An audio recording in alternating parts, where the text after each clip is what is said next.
Okay, welcome to episode 1 of Jessica's bathroom renovation.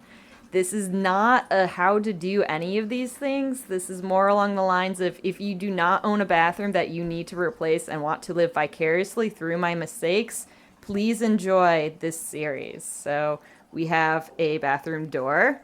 It's off the kitchen and stairs, and that's Babs. She is our mascot for this purpose. Inside, we have a space about 3 feet or 5.5 feet and 6.5 feet. So we've got a toilet, a floor with some tile, some shelving unit, broken medicine cabinet, a window that needs to be replaced, a tub that is not properly sealed and has leaked around itself. I did do some caulking, but that's not gonna help the bigger problem. The sink's got also a broken seal around it. Yeah, just lots of holes.